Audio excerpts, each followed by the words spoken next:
Welcome, Regan Smith, Emergency Manager, City of Sioux Falls. It doesn't appear like it today, but spring is here, and along with that comes the return of severe weather season. South Dakota is recognizing Severe Weather Awareness Week next week, April 7th through 11th. Today we have a number of updates on the topic related to severe weather. First is the announcement regarding the activation of the city's outdoor warning siren system. Effective immediately, the city will activate the outdoor warning siren system when the National Weather Service issues a destructive severe thunderstorm warning. Destructive is a category for severe thunderstorms created by the National Weather Service and is considered life-threatening and could cause substantial damage to property. The National Weather Service defines destructive severe thunderstorms as those storms that produce significant wind and large hail. These storms are expected to have winds of 80 miles an hour or greater or the ability to produce 2.57-inch baseball-size hail. So that's a big hailstorm.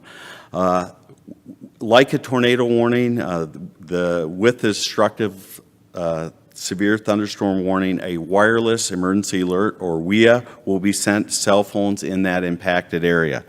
The City of Sioux Falls will now activate its outdoor warning siren system within city limits for tornado warnings and destructive severe thunderstorm warnings. This aligns the city's protocols with those wireless emergency alerts. There will be no real change for what the public should do. If you're outdoors, when this warning sirens activate, seek shelter immediately. Stay there until the threat is past. These storms are rare but pose a significant danger, and we want people to respond accordingly. It's important to note that people who are indoors may not hear the outdoor warning sirens. There are a number of reasons for this, including the amount of background noise within homes, and the sound of the storm itself may hinder the sound of the sirens. We also recommend people purchase a NOAA weather radio and then tune in to local weather and news sources. As mentioned, next week is Severe Weather Awareness Week in South Dakota. We will be hosting the annual community-wide tornado drill on Wednesday, April 9th. The outdoor warning sirens will be activated at 10:15 a.m. and the drill will conclude at 10:30 a.m. We encourage individuals, business, and schools to use this drill as an opportunity to practice their severe weather plan and go to their place of shelter at that time. As a reminder, the city does conduct monthly tests of the outdoor warning siren system at 11 a.m. on the first Friday in the month from March through October each year. It's also a good time to sign up for city emergency alerts if you haven't already. This is a tool that the city offers residents to opt into and receive weather watches and warnings. People who opt in and receive city emergency alerts will receive messages by whatever means they specify, and that can be via text messages, their home phone, mobile phone, business phone, or by email. For those that are interested in those details and want to sign up, go to www.siouxfalls.gov/alerts. To learn more about City of Sioux Falls Emergency Management, visit siouxfalls.gov/emergency management. Now I'm going to hand it over to Jason Gearman with the Minnehaha County Office of Emergency Management with more details. Hi, Jason Gearman with Minnehaha County Emergency Management. I'm going to briefly talk about the specifics with Minnehaha County. One of the things that we're doing is kind of following suit with Sioux Falls on how they handle this new severe thunderstorm. We will also be sounding the sirens off with the criteria that Regan mentioned with the severe thunderstorms and, of course, for the tornado warnings. A little different in Minnehaha County because we have more cities involved, so those sirens are set off separately with activation through Metro Communications. One of the things that we encourage that Regan did mention was, don't rely on an outdoor siren if you're indoors. Set up your cell phone, make sure that it's the WEA alerts are active on your cell phone so you do get that information if you're in the area. with the new houses and how they're insulated, and Regan mentioned the background noise and the thunderstorm, you probably are not going to hear the outdoor sirens, especially if you're out in the county, because a lot of the areas in the county that are not within incorporated city limits, they don't have sirens anyway. One of the things that we looked at as far as tornado activation sirens, we're going to follow suit again with, like we do every year, with that April date. The sirens will be sounding off in Minnehaha County. We do activate the sirens monthly. It used to be in the county, it used to be on Saturdays at I believe it was 10 a.m. We are switching that. A lot of the rural fire departments who monitor those sirens, they're out of town on the weekends, so we're going to be switching that date to Mondays, the first Monday of the month at 7 p.m., which allows the fire department to keep closer track of if the sirens are working, to make sure that the sirens are working. We have had some instances in the last few years where sirens weren't working for a month or so before we found out to get them fixed. I don't have anything else as far as Minnehaha County. Again, we're just going to follow suit and try to keep things consistent with the area. And if there's any questions, we'll be happy to answer. And we also have a representative here from the National Weather Service.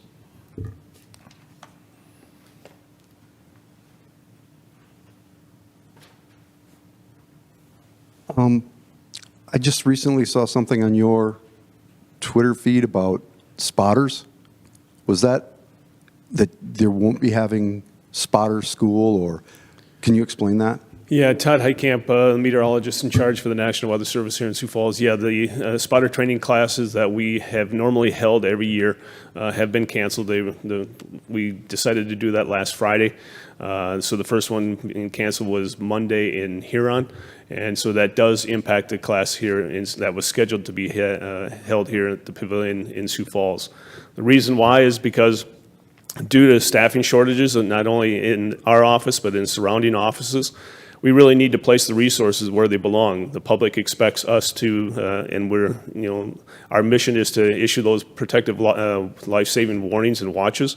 And the way we can do that is by putting the resources where they belong and where they need to be. And so that's why I made the decision to cancel those classes. And why do you have staff shortages? Those shortages, I think, are people that are well aware of what has been going on across the country. I can't get really into the details of that. You'd have to What contact. you're saying because of federal cuts and funding. That's part of it, yeah, but also part of retirements too. Any other fallout from staff shortages? Again, I think you're well aware of some of them that have occurred in other offices, such as the loss of balloon launches, and we do not launch balloons in Sioux Falls, so that doesn't really impact us.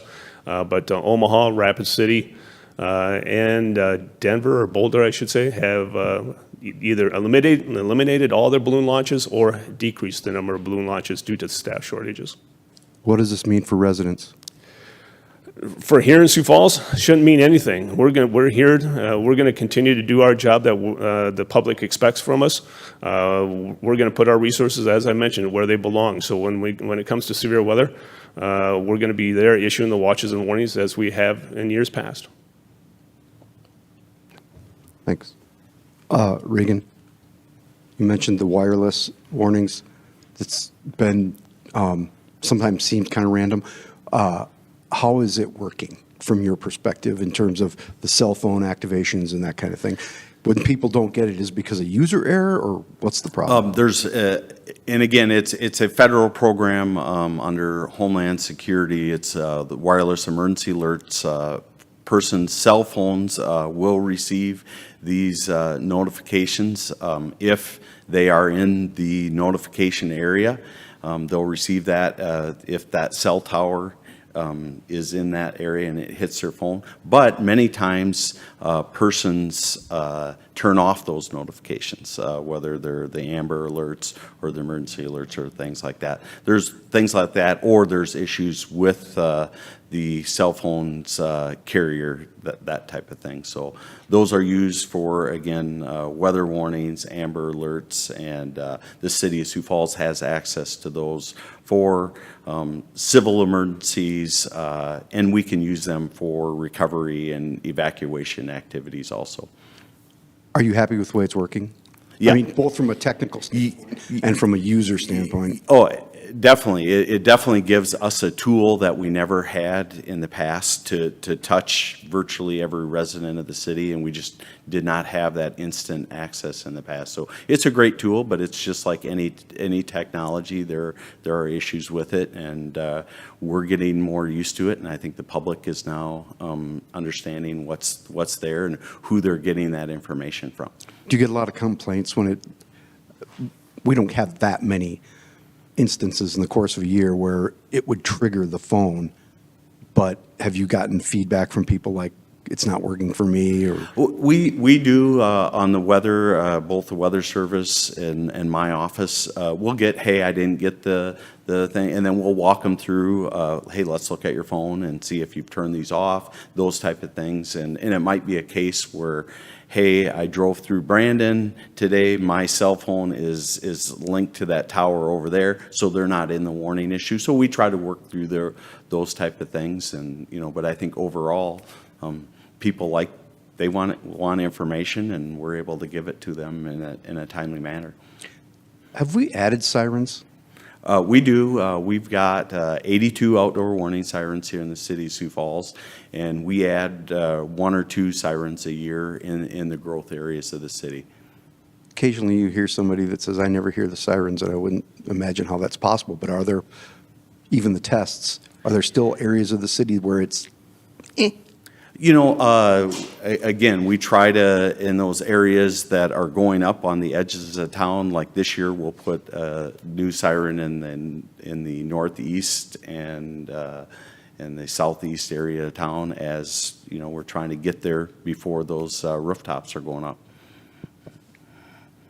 I just want you to follow up. Can you explain again why it's important to have multiple sources during an emergency? So not only listening outdoor, but having a cell phone and a NOAA radio, multiple sources, so you're not relying on just one. Right. You might, you might not hear that outdoor warning siren in your home or that type of thing, and there are multiple ways. Those your wheel alerts from your smartphones, the city emergency alerts. There are applications from FEMA and our local broadcast partners that you can sign up and receive those, NOAA weather radios, and then just basic common sense. Hey, if it doesn't look great out, maybe I should turn on my commercial and TV radio and see what's going on, or look at my weather app and that type of thing. So there's no reason for individuals to not know that there's severe weather approaching and that type of thing, and systems do fail, so and there's many ways to consume information, and so people need to be weather aware and take a little responsibility for their safety too. Can I follow up with something? Sure. To follow up about your question about the WIA, the National Weather Service, and I think any of us that are in the emergency response business are very happy with WIA. We're reaching far more people than we ever have before, and we're reaching them where they're at. Before, we've always had to rely upon the media or the weather radio or the outdoor warning sirens. Now, everyone has their cell phone. No matter where you go, home, school, work, wherever, you're going to have that cell phone. And so we're reaching more people in a more effective and efficient way. It's not perfect. But again, it's much better than it ever has been before. Any other questions?